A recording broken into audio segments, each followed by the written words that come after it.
एक महत्त्वाची बातमी नरहरी झिरवाळ यांच्या संदर्भात। नरहरी झिरवाळ यांचा राजीनामा घ्या, मवियाची संयुक्त मागणी। वादग्रस्त चित्रफितीमुळे झिरवाळ अडचणीत आलेले आहेत।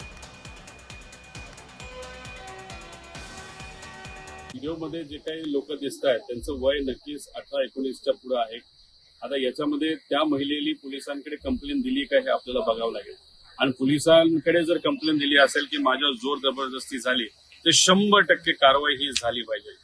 पण आता जर वयाने जास्त असणाऱ्या लोकांमध्ये जे काही व्यक्तिगत संबंध आहेत, ठीक आहे, आता व्हिडिओच्या माध्यमातून लोकांसमोर ते आले असले तरी आता महिलेची जर कंप्लेंट नसेल तर याच्यावर राजकीय बोलणं थोडंसं अवघड जाते।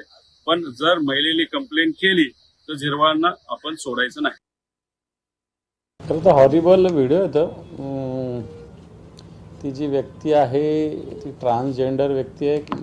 मलाही विरोधी पक्षनेता असताना मलाही अनेक वेळेस भेटलेली व्यक्ती आहे, आणि आता बोलावं काय अशा विषयावर। नरहरी झिरवाळांसारखा ज्येष्ठ माणूस, चांगला माणूस आहे म्हणता येईल, असं काही वाईट माणूस आहे नरहरी झिरवाळ असं मी म्हणणार नाही, पण तो अशा जाळ्यात कसा अडकला हा एक प्रश्न माझ्याही मनात आहे, आणि आता योग्य ती चौकशी होईल।